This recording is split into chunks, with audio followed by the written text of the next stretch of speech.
राजधानी लखनऊ में शहादत दिवस के अवसर पर साहित्यकारों ने भगत सिंह, राजगुरु और सुखदेव को याद किया और कवि गोष्ठी के माध्यम से श्रद्धांजलि दी और देश के प्रति युवाओं को प्रेरित करने के लिए आगाह किया।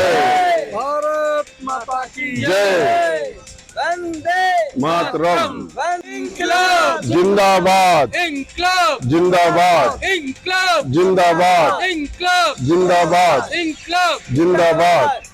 23 मार्च को भगत सिंह जी, सुखदेव जी, राजगुरु जी का शहीद दिवस है और यही जीपीओ है जहां मुकदमा चला था।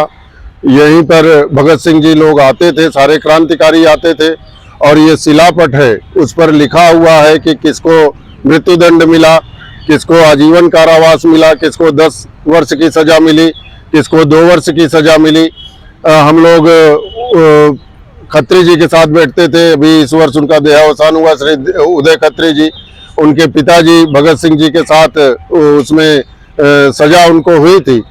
तो हम लोग लखनऊ के लोग जो रचनाकार हैं, विशेषकर साहित्यकार, सभी यहाँ 23 मार्च को एकत्र होते हैं, भगत सिंह जी को और शहीदों को श्रद्धांजलि अर्पित करते हैं, अपनी अपनी रचना का काव्य पाठ करते हैं और ये कोशिश करते हैं कि जनमानस में राष्ट्र के प्रति राष्ट्रीय भावना एक जागृत हो कि किस तरह से शहीदों ने देश को अपना बलिदान देकर के देश को आज़ाद कराया है और हम लोग अपने कर्मों से उनके बलिदान को अपमानित ना करें, बल्कि इतने अपने जीवन का एक एक क्षण, एक एक कण राष्ट्र को समर्पित करें। जीवन का एक एक पल जो है राष्ट्र को समर्पित होकर के हम लोग जिए, जिससे हम लोगों ने शहर भर के जो वरिष्ठ रचनाकार मनीषीगण हैं, आप जो है रिटायर्ड प्रिंसिपल साहब हैं सरकारी कॉलेज के, आप जो है दिनकर दर्शन साहित्य प्रवाह की अध्यक्षा जी हैं,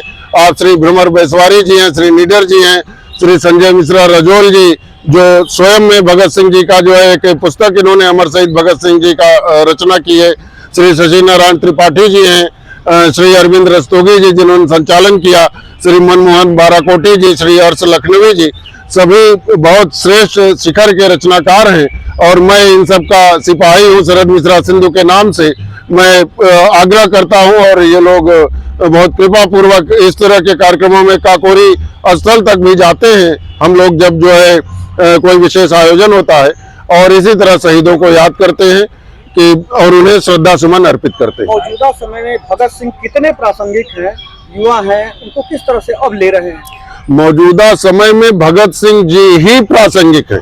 अभी आदरणीय श्री रजोल जी चर्चा कर रहे थे कि जो बेबे थे, जमादार थे, जब वो जेल में बंद थे, जिस जेल में, तो वो बेबे की बनवाई हुई रोटी जबरदस्ती खाते थे, उनसे बनवाते थे कि छुआछूत नहीं होना चाहिए, भारतीय समाज में किसी तरह का भेदभाव नहीं होना चाहिए। तो इसलिए भगत सिंह जी सदैव प्रासंगिक थे, प्रासंगिक हैं और प्रासंगिक रहेंगे भारतीय समाज में। आज भगत सिंह 23 मार्च को फांसी दी गई थी, शहादत दिवस है, तो इस अवसर को आप लोग किस तरह से मनाया है आप लोगों ने आज? तो हम उनके जो उन्होंने शहीद दिवस है या वो शहीद हुए, उनको फांसी दी गई, उसको हम लोग एक गोष्ठी कविता के रूप में उनको श्रद्धांजलि अर्पित करते हैं। वही साहित्यिक गोष्ठी इस समय हम लोगों ने की थी और अपनी अपनी रचनाओं से उनको श्रद्धांजलि अर्पित करते हैं और जितना हो सकता है ये प्रयास करते हैं कि उनका जो सम्मान है वो हम पूरी तरह से करें और उनको अपने जीवन में लाएं। युवाओं को क्या मैसेज देना चाहेंगे? आज के दिन राजगुरु, सुखदेव और भगत सिंह तीनों लोगों को आज फांसी दी गई थी नियम के विरुद्ध जी। तो युवाओं को क्या मैसेज देना चाहेंगे? मौजूदा समय में भगत सिंह से क्या प्रेरणा लें, अपने जीवन में क्या करें और देश के लिए? भगत सिंह ने वो माफीनामा में दस्तखत नहीं किया था, केवल इसी वजह से कि हमारे देश को आज़ादी मिलेगी। अगर वो उनको फांसी नहीं दी जाती तो शायद आज़ादी नहीं मिलती और इसीलिए उन्होंने वो साइन नहीं किया था। हम अपने युवाओं को यही कहना चाहते हैं कि अपने देश के लिए चाहे हम तन मन धन सब कुछ नचावर कर दें, लेकिन हम देश को आगे बढ़ाना चाहेंगे और उसको गुलाम नहीं बनाएंगे।